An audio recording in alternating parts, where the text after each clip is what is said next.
आलीशान महल, झालरों से सजी सवारी, आगे पीछे घूमते दास दासियां और शाही कपड़े किसी जमाने में राजा रानी की शान होती थी। रियासतों से बने भारत में पहले एक नहीं बल्कि ऐसे कई शाही परिवार थे जो रुतबे से जीते थे और प्रजा पर अपना काबू रखते थे। हालांकि भारत की आजादी के बाद राजतंत्र की जगह लोकतंत्र ने ले ली, लेकिन इन राजघरानों का दामन प्रजा ने कभी नहीं छोड़ा। फिर चाहे वो हैदराबादी नवाब रहे हो या हरियाणा के पटौदी, इन रॉयल फैमिलीज की लेगेसी और शाही ठाट बाट आज भी बरकरार है। ऐसे में चलिए आज आपको भारत के कुछ ऐसे शाही घरानों से मिलाते हैं जिनकी जिंदगी आलीशान महलों में गुजर रही है।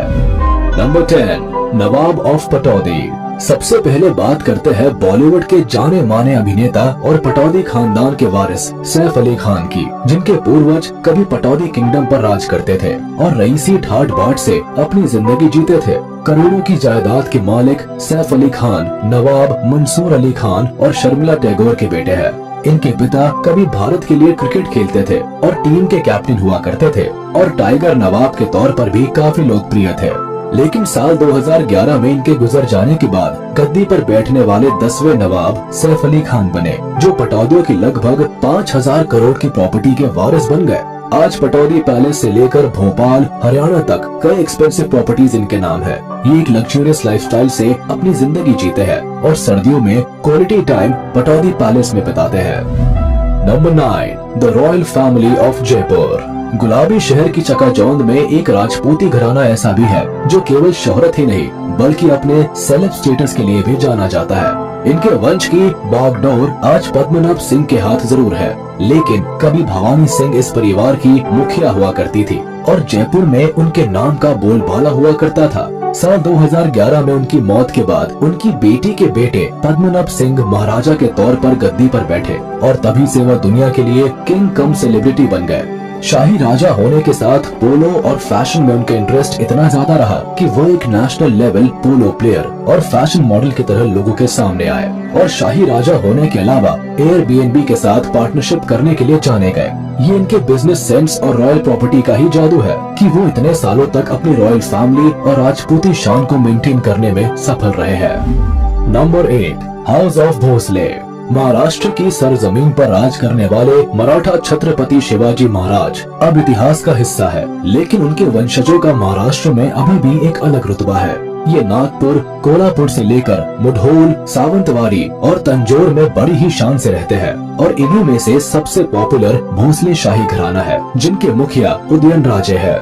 ये अपने आप को शिवाजी महाराज के वंशज मानने के साथ छत्रपति के 13वें टाइटल होल्डर मानते हैं। लाखों करोड़ों की दौलत के मालिक होने के साथ साथ ये एक पॉलिटिकल पार्टी के भी सदस्य है। जनता न केवल नेता के तौर पर इन्हें प्यार देती है बल्कि छत्रपति के वंशज के तौर पर भी इनका काफी सम्मान करती है। Number 7, the royal family of Bikaner. Bikaner के मशहूर लालगढ़ फोर्ट का जिक्र तो आपने कई बार सुना होगा, लेकिन आप ये नहीं जानते होंगे कि इस खूबसूरत आर्किटेक्चर की मिल्कियत राज्यश्री कुमारी के हाथों है। ये महाराजा करनी सिंह और महारानी सुशीला कुमारी की बेटी है और भारत की शार्प शूटर भी रही है। अपने हुनर के चलते ही सरकार से इन्हें अर्जुन अवार्ड भी मिल चुका है और 16 साल की उम्र में ही कई बुक पब्लिश कर ये ऑथर भी बन चुकी है। राज्यश्री कुमारी को आज एक स्ट्रॉन्ग इंडिपेंडेंट वुमन की तरह देखा जाता है, जिनकी शान और सम्मान के आगे कई बड़ी हस्ती जी हुजूरी करते नजर आते हैं। इन्होंने अपने महल के एक छोटे से हिस्से को हेरिटेज म्यूजियम भी बनाया है ताकि टूरिस्ट भी उनके पूर्वजों के इतिहास और लग्जूरियस लाइफस्टाइल से रूबरू हो सके। Number 6, the royal family of Jodhpur. Umaid Bhawan का जिक्र शायद आप में से कई लोगों ने सुना हो। जी हाँ, ये वही महल है जहाँ प्रियंका चोपड़ा जैसे कई सेलेब्स शादी रचा चुके हैं, लेकिन बहुत कम लोग जानते हैं कि इस शाही महल का मालिकाना हक महाराज गज सिंह के पास है, जो राठौर परिवार के वंश से संबंध रखता है। आज भी जोधपुर के इस राजघराने को भारत के सबसे शाही परिवार का दर्जा दिया जाता है। कई बड़े लग्जरी होटल्स और पैलेसेस के साथ ये दुनिया का इकलौता ऐसा परिवार है जो इतना बड़ा प्राइवेट रेजिडेंस ओन करता है। गज सिंह अपने परिवार के साथ आज भी उमेद भवन में ऐशो आराम की जिंदगी काट रहे हैं। इसके कई हिस्सों को टूरिस्ट के लिए खोला गया है। साथ ही जोधपुर का मेहरानगढ़ फोर्ट भी इनकी प्रॉपर्टी का हिस्सा है। Number 5, the Gaekwads of Baroda. 18वीं शताब्दी तक भारत के बड़ौदा पर एक ही राज परिवार का शासन चलता था और वो थे गायकवाड्स। भव्य महल और आगे पीछे घूमने वाले नौकर चाकर के साथ इस राजसी परिवार का अलग रुतबा था। आज भले ही इनका प्रजा के ऊपर दबदबा खत्म हो चुका है, लेकिन 20,000 करोड़ की पुश्तैनी संपत्ति के साथ रईसी ने इनका साथ नहीं छोड़ा है। गायकवाड़ परिवार के मुखिया समरजीत सिंह गायकवाड़ इस शाही वंशावली के वारिस है और 2000 एकड़ की जमीन के साथ एक आलीशान लक्ष्मी विला भी उनके नाम है। 170 कमरे वाले इस महल में समरजीत सिंह अपने परिवार के साथ रहते हैं और इस विला को उन्होंने सभी मॉडर्न टेक्नोलॉजी से लैस बनाया है। एलिवेटर से लेकर गोल्फ कोर्स तक महल के पास में सभी फैसिलिटी बिल्डअप है ताकि उनके परिवार के शाही शौक में किसी तरह की कमी न आए। Number 4, the royal family of Rajkot. अरबों की जमीन जायदाद के साथ राजकोट शाही घराना इकलौता ऐसा परिवार है जिसने अपनी पुरखों की संपत्ति को लग्जरियस होटल्स में तब्दील करने के बजाय करोड़ों के हाइड्रो पावर प्लांट और बायोफ्यूल डेवलपमेंट में लगाया है। लेकिन फिर भी इनकी अरबों की संपत्ति में कोई कमी नहीं आई है। अपने शाही लिबास में ये आज भी 18वीं शताब्दी के राजा महाराजाओं से कम नहीं लगते हैं और रोल्स रॉयस जैसी लग्जरियस गाड़ियों में घूमते हैं। इस परिवार के मुखिया युवराज मनधत सिंह जडेजा हैं, जो कि बिजनेस संभालने के साथ अपनी राजघराने की परंपरा को भी बखूबी निभाना जानते हैं। ये डेवलपमेंट को लेकर इतना काम कर चुके हैं कि गुजरात में भी इनके हाइड्रो प्लांट्स देखने को मिलते हैं। कई प्लांट्स को तो इन्होंने अमेरिकन कंपनी के साथ पार्टनरशिप में भी खोला है। Number 3, the royal family of अल्सीसर।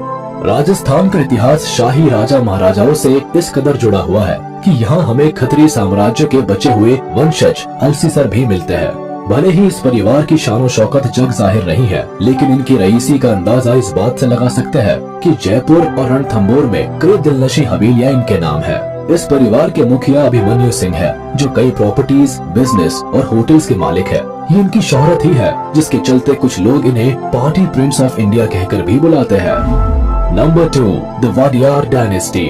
शाही घरानों की बात हो और वाडियार डायनेस्टी का नाम ना आए, ऐसा कैसे हो सकता है? इतिहास उठाकर देखें तो ये भगवान श्री कृष्ण के यदुवंशी वंश से जुड़े हुए हैं। मैसूर में इनका नाम आज भी सम्मान से लिया जाता है और वहाँ के शाही महल में इनके खूबसूरत सिंहासन को बड़े ही अदब से सजाया गया है। पहले इस सिंहासन के मालिक श्री कंता दत्ता वाडियार हुआ करते थे, जो साल 2013 में दुनिया को अलविदा कह गए और उनके बाद ये सिंहासन कृष्ण दत्ता चामराजा वाडियार के नाम हो गया, जो उनके गोद लिए बेटे थे।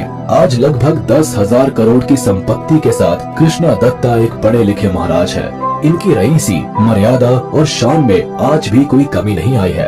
अपनी मर्यादा को कायम रखते हुए ये एक business cloth brand royal silk of Mysore के मालिक भी है। Number 1, the Mewar dynasty. जीते जी मुगलों के छक्के छुड़ा देने वाले शूरवीर राजा महाराणा प्रताप जितनी शान और बहादुरी से अपना जीवन जीते थे, उनके वंशज भी कुछ उसी शान शौकत से महलों में रहते हैं। मेवाड़ डायनेस्टी से मशहूर महाराणा प्रताप की ये वंशावली सदियों पुरानी है। अब आज महाराणा प्रताप तो नहीं है, लेकिन 76वें वंशज अरविंद सिंह मेवाड़ ने उनकी लेगेसी को बरकरार रखा हुआ है। उदयपुर के एक आलीशान महल में रहने के अलावा ये जनाब एक सक्सेसफुल बिजनेसमैन है और साथ ही HRH ग्रुप ऑफ होटल्स के मालिक भी है। कई महलों के मालिक होने के साथ इनके पास अपने पूर्वजों की विंटेज कार्स का कलेक्शन भी है। आज भी लोगों के बीच इनकी वो शान है कि इन्हें जनता सलाम ठोकती है। मानना पड़ेगा कि भारत के इन शाही घरानों के वारिस चांदी की चम्मच के साथ पैदा हुए हैं। जहां आप और हम एक नौकरी से घर चलाते हैं, वहीं करोड़ों की संपत्ति वाले इन शाही घरानों को काम करने की जरूरत नहीं है। ये आज भी बिना रियासत के राजा महाराजा वाले ठाट बाट में रहते हैं। दोस्तों, रॉयल फैमिलीज की इस ग्लोरी के बारे में आपका क्या कहना है? हमें कमेंट सेक्शन में जरूर बताएं।